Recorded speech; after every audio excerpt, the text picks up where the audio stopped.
नमस्ते everyone, Monika astrology में आपका बहुत बहुत स्वागत है। आज हम चर्चा करने जा रहे हैं मीन लग्न की और मई महीने के राशिफल की। सबसे पहले बात करते हैं ग्रह गोचर से। सूर्य 15 मई को वृषभ राशि में प्रवेश करने जा रहे हैं। बुध का भ्रमण 21 अप्रैल से 15 मई तक वक्री अवस्था में रहेंगे मेष राशि में। मंगल 10 मई को कर्क राशि में प्रवेश करने जा रहे हैं और शुक्र 2 मई से पूरे ही महीने मिथुन राशि में रहेंगे। सबसे पहले शुरुआत करते हैं आपके लग्न से। मीन लग्न और लग्न का स्वामी बनता है गुरु, और लग्नेश गुरु बनकर आपके द्वितीय भाव में है। देखिए, लग्नेश का द्वितीय भाव में जाना एक बहुत अच्छी परिस्थिति है, राहु और बुध के साथ, और 15 तारीख तक सूर्य के साथ। तो इस वजह से मैं कहूं कि ये समय ऐसा है कि जहां पर एक तो आपके निर्णयों को लेकर आपको बहुत सतर्क रहना पड़ेगा, क्योंकि यहाँ जहां पर भी आप बिजनेस से रिलेटेड, अपने फैमिली के अंदर भी किसी भी प्रकार की बातचीत होती है, कोई भी निर्णय लेते हैं तो आपको एडवाइस लेकर निर्णय लेने हैं। खुद से कोई भी निर्णय लेते हैं तो वहां पर मुझे लगता है कि गलती हो सकती है। तो अगर कोई बहुत बड़ा इन्वेस्टमेंट करते हो या कोई भी कार्य इनिशिएट करते हो तो इस महीने सोच समझ के कीजिएगा, और स्पेशली 15 तारीख तक आपको सोच समझ के निर्णय लेने हैं, क्योंकि बुध वक्र अवस्था में है और साथ साथ में लग्नेश राहु में इन्वॉल्व है। तो यहाँ किसी के बहकावे में आकर इन्वेस्ट नहीं करना, इस चीज का ध्यान रखना है। बाकी लग्नेश का द्वितीय भाव में जाना एक फाइनेंशियली आपके लिए एक अच्छा समय कहूंगी मैं। द्वितीय भाव की बात करते हैं। द्वितीय भाव में राहु, गुरु, बुध और सूर्य। देखिए, ये समय ऐसा है कि सेकंड हाउस का स्वामी मंगल है, और मंगल खुद पंचम भाव में नीचस्थ है। सबसे पहली चीज का है तो वाणी, मुझे लगता है कि वाणी बहुत ज्यादा कंट्रोल में रहनी चाहिए इस पूरे ही महीने। और क्योंकि वाणी भाव का स्वामी 10 तारीख से नीचस्थ अवस्था में है मंगल, और यहाँ पर द्वितीय भाव में राहु भी है, गुरु भी है, बुध भी है, सूर्य भी है। तो 15 तारीख तक बुध भी वक्र अवस्था में, तो वाणी बहुत ज्यादा अग्रेसिव भी होगी, रिएक्टिव भी होगी। तो यहाँ आपको अपने शब्दों का चुनाव बहुत सोच समझ के करना पड़ेगा, भले वो बच्चों के साथ हो, आपके फैमिली के अंदर हो, कहीं पर भी आपको बोलना है। तो इस महीने मुझे लगता है इवन 10 तारीख के बाद आपका अग्रेशन वाणी में ज्यादा बढ़ेगा। मगर एक चीज बहुत अच्छी है कि बुध मार्गी हो जाएंगे 15 तारीख के बाद, तो वो आपके लिए कंट्रोलेबल परिस्थिति हो जाएगी, और सूर्य भी निकल जाएंगे 15 तारीख के बाद। तो स्पेशली 15 तारीख के तक तो आपको बहुत ज्यादा ध्यान रखना है वाणी में, लोगों के साथ बहुत रिएक्टिव नहीं होना है, और उसके बाद भी संयम तो आपको वाणी में रखना ही पड़ेगा, क्योंकि वाणी के स्थान पर ही ये सब हो रहा है।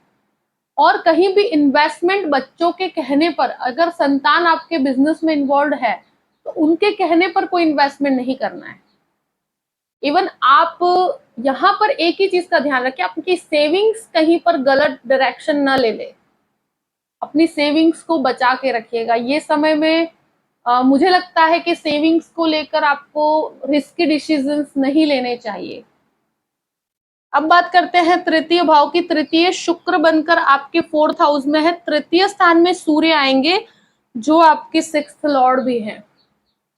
देखिए, हाँ, ये चीज जरूर है कि आपके अंदर पराक्रम बहुत अच्छा रहेगा, और फैमिली के जो घर के अंदर आप कहते हैं ना कि कुछ नई चीजों का लेकर आना, साथ में यहाँ पर सूर्य का भ्रमण भी है, तो टेक्निकल चीजों में जो जो लोग जुड़े हुए हैं उनके लिए बहुत अच्छा है। सूर्य का तृतीय भाव में जब 15 तारीख के बाद सूर्य एंटर होंगे, आई थिंक ये एक बहुत अच्छा समय है कि जहां पर 15 तारीख के बाद सूर्य आपके लिए बहुत बेहतर कार्य करता है, कि जहां पर आप कहीं पर भी इनिशिएट करते हैं, कोई भी बिजनेस के अंदर काम कर रहे हैं, तो वहां पर आपको एक अच्छा रिस्पॉन्स मिलेगा, आपके कार्य में आपके लिए काफी अच्छा है। अब बात करते हैं चतुर्थ भाव की। चतुर्थेश जो है 2nd हाउस में है, और शुक्र यहाँ पर है। देखिए, शुक्र का 4th हाउस में जाना डेफिनेटली लग्जरी को डिनोट करता है। आप फैमिली, आपके घर के अंदर आप कुछ समय अच्छे से आप स्पेंड कर पाएंगे। ये जरूर है कि चतुर्थेश वक्र अवस्था में अगर प्रॉपर्टी का कोई भी डिसीजन लेना चाहते हैं तो 15 तारीख के बाद लेते हैं तो ज्यादा अच्छा रहेगा। और ये डेफिनेट है कि शुक्र यहाँ पर है तो व्यक्ति काफी लग्जरियस एक्सपेंसेस की तरफ भी जाता है। ये एक बहुत अच्छी अवस्था है कि आप घर के अंदर काफी कहते हैं ना पीस महसूस करेंगे, घर के अंदर काफी अच्छा लगेगा आपको। कुछ समय आप घर में भी कुछ फंक्शंस वगैरह में आप निकाल पाएंगे। ये शुक्र की अवस्था बहुत अच्छी है, जो मन के ऊपर है, जो आपकी हॉबीज है उसके अंदर आपको शांति मिलेगी।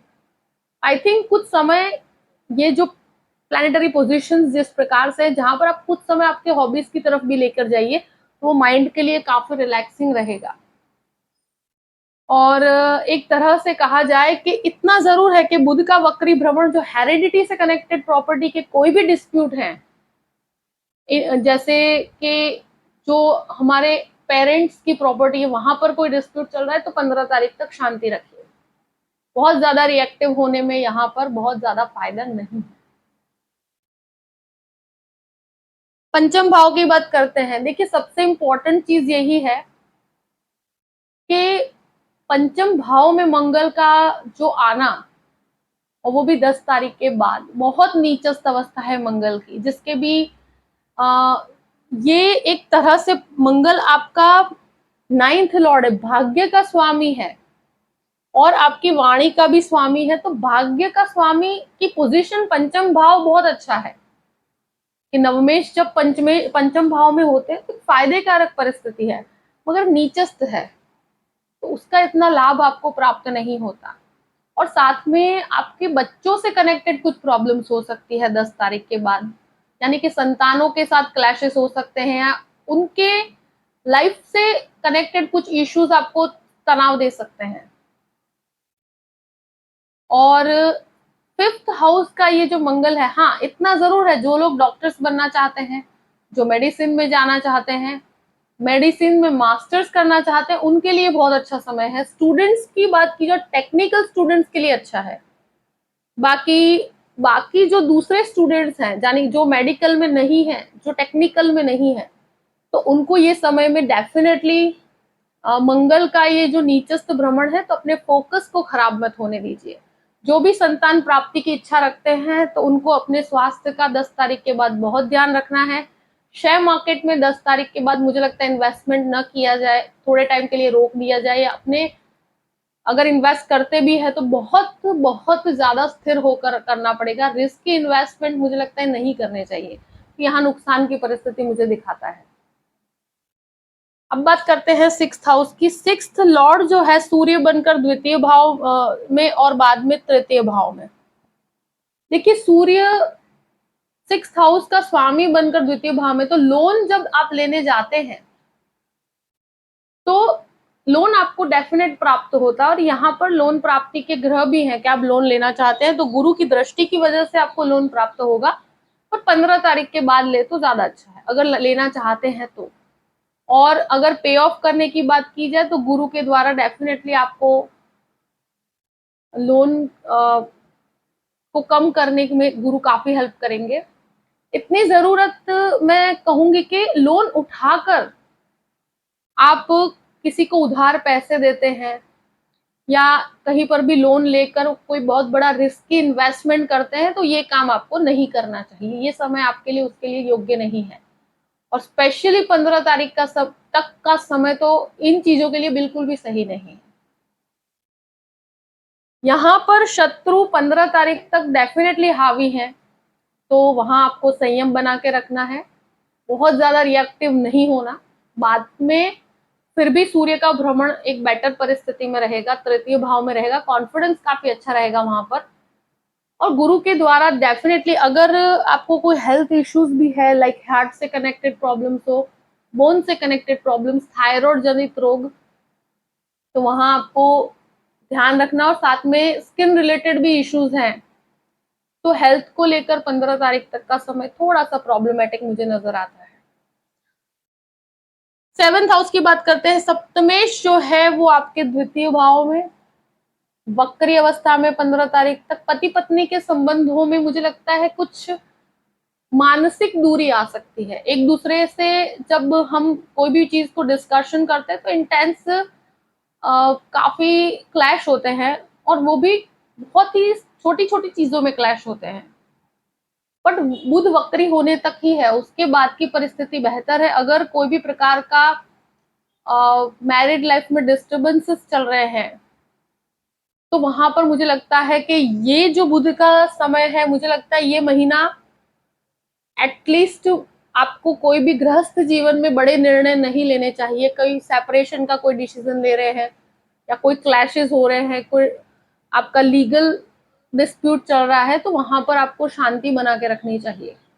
यहाँ पर मुझे लगता है बहुत ज्यादा पार्टनरशिप आपके लिए अभी फेवरेबल नहीं है। ऑलरेडी पार्टनरशिप में है तो भी आपको इस समय पर काफी कंफ्यूजन भी होंगे, मिसअंडरस्टैंडिंग्स भी होगी। हो सके तो आप सिंगल हैंडेडली आप खुद के बल पर कार्य करेंगे तो वहां पर आपको फायदा होगा। और यहाँ एक चीज जरूर है कि बुध राहु और जो गुरु बुध है, ये कॉम्बिनेशन जो इंसान को बहुत ज्यादा विचारशील बनाता है, बहुत डेप्थ में जाके सोचता है, बहुत इंटेंसली सोचता है, और ये रिलेशंस पे भी रिफ्लेक्ट होता है। तो वहां पर आपको बहुत शांति बना के चीजों को हैंडल करना पड़ेगा। अब बात करते हैं अष्टम भाव की। अष्टमेश शुक्र बनकर आपके चतुर्थ भाव में है, तो डेफिनेटली प्रॉपर्टी से काफी आपको फायदा है। हेरिडिटी की प्रॉपर्टी से भी आपको लाभ प्राप्त होगा। 15 तारीख तक थोड़ा शांति रखिए, बाद में आपको डेफिनेटली प्राप्ति है। यहाँ एक चीज जरूर कहूंगी कि जो लोग इंटीरियर डेकोरेशन का कार्य करते हैं, कॉस्मेटिक्स का काम करते हैं, फूड का, खाने पीने का काम करते हैं, उनके लिए बहुत अच्छा है। इन लॉज के साथ अगर रिलेशन अच्छे नहीं है तो वो भी 15 तारीख के बाद आई थिंक थोड़ा बेटरमेंट आएगा, अगर कोई भी झगड़े हैं तो। अब बात करते हैं नवम भाव की। नवम भाव का स्वामी मंगल होकर आपके पंचम भाव में नीचस्थ है। इनिशियल पार्ट पर आपके चतुर्थ भाव में, उसके बाद आपके पंचम भाव में। तो यहाँ भाग्य थोड़ा सा वीक पोजीशन में 10 तारीख के बाद, मगर मंगल का स्थान बहुत अच्छा है, पंचम भाव में है, और नीचस्थ होने की वजह से कहीं कहीं आपको भाग्य का सपोर्ट प्राप्त नहीं होगा। स्टूडेंट्स के लिए बेटर परिस्थिति है, मगर ये महीने इतना जरूर है कि जो काम कर रहे हैं उसका आपको मेहनत के हिसाब से आपको काफी अच्छा फाइनेंशियल फल अच्छा प्राप्त होगा, मगर बहुत हायर लेवल की एक्सपेक्टेशन मत लगाइएगा। 10th हाउस की बात करते हैं। दशम भाव का स्वामी द्वितीय भाव में राहु के साथ, बुध के साथ, सूर्य के साथ, और 15 तारीख के बाद मार्गी होंगे, सूर्य भी अलग हो जाएंगे। तो ये एक ही चीज है बिजनेस के लिए, आप अगर बहुत बड़ा रिस्की इन्वेस्टमेंट करते हैं तो मुझे लगता है कि इस महीने रुक जाना चाहिए। और साथ साथ में इतना जरूर है, गुरु खुद के ही घर को देखते हैं, ये बहुत अच्छी अवस्था है कि जहां पर आपको एक रेगुलर फ्लो ऑफ इनकम रहेगा, तो आपके लिए लाभ की प्राप्ति डेफिनेट है। मगर ये 6th लॉर्ड और 10th लॉर्ड एक साथ जब सेकंड हाउस में होते हैं तो बिजनेस के लिए बहुत बड़े लोन को नहीं लेना चाहिए, बहुत बड़े रिस्क की इन्वेस्टमेंट नहीं करने चाहिए। आप ग्रेजुअली जो कर रहे हैं उसी में लाभ प्राप्ति कीजिए। और इवन जॉब भी कर रहे हैं तो वहां पर आपको, मुझे लगता है कि बदलाव की बात की जाए, आप कोई भी चेंज करते हैं तो 15 तारीख के बाद कीजिएगा। अगर आपके लिए जॉब से रिलेटेड कोई भी इश्यूज हैं और थोड़ा कॉम्प्रोमाइजिंग अप्रोच के साथ भी आगे बढ़ना पड़े तो आपको बढ़ना चाहिए। अब बात करते हैं आपके 11th हाउस की। 11th हाउस का स्वामी 12th हाउस में है। मंगल यहाँ पर पूर्ण रूप से दृष्टि करते हैं। एक बहुत अच्छी चीज है कि मंगल जब अपने उच्च स्थान को देखते हैं, यहाँ मकर के ऊपर जब भी मंगल की दृष्टि होगी तो बहुत लाभ देता है, प्रॉपर्टी से लाभ देता है, आपको फाइनेंशियली आपको काफी मजबूत बनाता है। तो यहाँ पर लाभ का स्वामी 12th हाउस में है। एक ये माइनस पॉइंट जरूर है कि जब लाभेश व्यय में है तो खर्चों पे बहुत नियंत्रण रखना पड़ेगा आपको।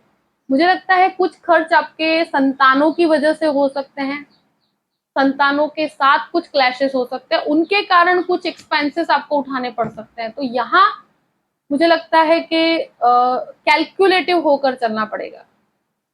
12th हाउस की बात करते हैं। 12th हाउस में शनि है, मंगल की दृष्टि 10 तारीख के बाद पड़ेगी, तो मुझे लगता है जो भी कोर्ट कचहरी के कार्य है उसमें 10 तारीख के बाद आपको मतलब सोच समझ के आगे बढ़ना है। बहुत ज्यादा रिएक्टिव लैंग्वेज का यूज नहीं करना है, बट ये जरूर है कि शनि खुद के घर के हैं, थोड़े से क्लैशेस डेफिनेटली है, मगर आपको यहाँ पर इवन शनि मंगल का ये जो संबंध बनेगा, दृष्टि संबंध, ये आपको थोड़ा मानसिक तनाव डेफिनेट दे सकता है। तो कोर्ट कचहरी के मामले में थोड़ा शांति बना के रखनी पड़ेगी। दूसरी चीज, अपने खर्चों पे बहुत नियंत्रण रखिए। यहाँ इतना जरूर है कि फॉरेन लैंड से कनेक्टेड चीजों में आपको काफी लाभ है। जो भी लोग आप फॉरेन लैंड से कनेक्टेड बिजनेस करते हैं उनके लिए बहुत लाभ की परिस्थिति है। टेक्निकल रिसर्च के लिए बाहर जाना चाहते हैं, जो भी मेडिसिन के स्टूडेंट हैं, आईटी स्टूडेंट हैं और विदेश जाना चाहते हैं, तो उनके लिए परिस्थिति बहुत अच्छी है। आई थिंक उनके लिए बेटर परिस्थिति कहूंगी मैं। जो भी परिस्थिति है मैंने आपके सामने रख दी है। आई होप कि ये वीडियो आपको पसंद आया होगा। पसंद आए तो लाइक भी कीजिएगा और सब्सक्राइब भी कीजिएगा। अगर आप मुझसे कंसल्टेशन लेना चाहते हैं तो डिस्क्रिप्शन बॉक्स में मैंने अपना ईमेल आईडी दिया हुआ है, astrologymonica@gmail.com। आप उस पर मेल कर सकते हैं। मैं आपको पूरी ही जानकारी प्रदान करूंगी कैसे मुझसे कांटेक्ट किया जाए और कैसे मुझसे कंसल्टेशन लिया जाए। अपनी परिस्थितियों को ध्यान में रखते हुए अपने पूरे ही महीने को प्लान कीजिए और हमेशा खुश रहिए। Thank you so much. जय श्री कृष्ण।